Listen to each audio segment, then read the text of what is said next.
నేను మీ కిరణ్. సో ఈరోజు ఏంటంటే మనం network marketing, direct selling, so వెస్టేజ్కి ట్రెడిషనల్ మార్కెట్కి తేడా తెలుసుకుంటే మనం ఈ ఆపర్చునిటీలో ఎట్లా ఎర్న్ చేయొచ్చు, సో మనకి ఇది కరెక్టా కాదా. సో ఇంకొకటి ఏంటిదంటే చాలామందికి ఉన్న అపోహ కూడా దూరం అవుతుంది, ఇక్కడ ఎట్లా డబ్బులు వస్తాయని.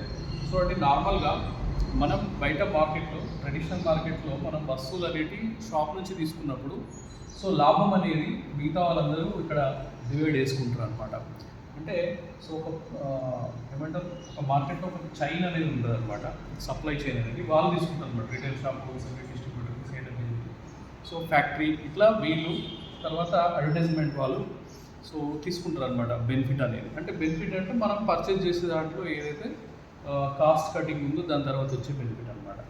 సో అయితే ఇక్కడ వెస్టేజ్లో మనం ఈ ఆపర్చునిటీ ఏంటంటే మనం ప్రొడక్ట్ నియర్గా కంపెనీ నుండి తీసుకుంటున్నాం కాబట్టి ఇక్కడ సప్లై చైన్ లేదు, అడ్వర్టైజ్మెంట్ కూడా కంపెనీ చేయట్లేదు కాబట్టి ఇక్కడ ఏదైతే ప్రాఫిట్ ఉందో అది మనమే తీసుకోవచ్చు అనమాట.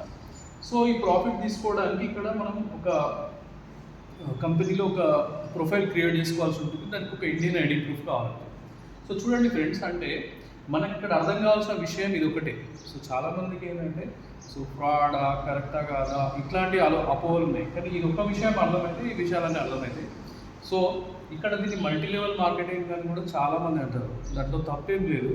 మల్టీ లెవెల్ మార్కెటింగ్ అంటే అన్ని లెవెల్స్ పైన ఇన్కమ్ వచ్చేదాన్ని మల్టీ లెవెల్ మార్కెటింగ్ అంటారు. సో నెట్వర్క్ మార్కెటింగ్ అంటే నువ్వు ఒక నెట్వర్క్ని క్రియేట్ చేసుకోవడం అంతే. సో ఇక్కడ తప్పుగా ఆలోచించడానికి ఏం లేదు, కానీ చాలామంది దీన్ని ఏంటంటే తప్పుగా ఆలోచించేలాగా చేస్తున్నారు అనమాట. సో ఇది సింపుల్గా ఇట్లా ఆలోచిస్తే మనకి ఎక్స్ట్రా ఇన్కమ్ సంపాదించుకోవడానికి ఇది ఒక మంచి ప్లాట్ఫామ్.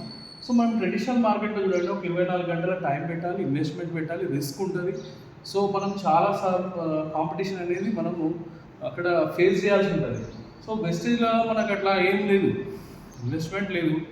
సో మనం ఇన్వెస్ట్మెంట్ లేదు కాబట్టి ఆటోమేటిక్గా రిస్క్ లేదు. సో మనం ఇక్కడ కూడా కాంపిటీషన్ ఇక్కడ ఫేస్ చేయట్లేదు. సో కాకపోతే ఏంటంటే మన భయాలు, మన లోపల ఉన్నటువంటి మోమాటాలు ఏమి అవి వదిలిపెట్టాలి. సో వెళ్ళి మనం ఇష్టం ఉన్న టైంలో, మనకి ఎప్పుడు టైం అయితే దొరుకుతుందో అప్పుడు వెళ్ళి కనుక మనం ఇది బిల్డ్ చేసుకుంటే ఈ సెకండరీ సోర్స్ ఆఫ్ ఇన్కమ్ కింద ఒక మంచి భవిష్యత్తుని ఇస్తుంది. ఒకవేళ ఇది ప్రైమరీగా మారిందనుకోండి, ఇదే ప్రైమరీ సోర్స్గా మారిందనుకోండి, సో 9 టైప్స్ ఆఫ్ ఇన్కమ్ కూడా ఇక్కడ వస్తుంది. సో దాంట్లో మెయిన్ ఏంటంటే మనకు car fund, house fund, so travel fund, ఈ 3 కూడా వస్తాయి. దీని ద్వారా మనం మన కళలను నెరవేర్చుకోవచ్చు. సో ఇది అద్భుతమైన అవకాశం, ఆలోచించకండి. సో ఇది ఇంత సింపుల్, కానీ మీరు దీన్ని ఎక్కువ ఆలోచిస్తే ఏంటంటే సో అపోహగా కలిగి గురవుతాం. సో కాబట్టి తెలుసుకొని సో ఈ ఆపర్చునిటీలో వర్క్ చేయండి. Wish you well.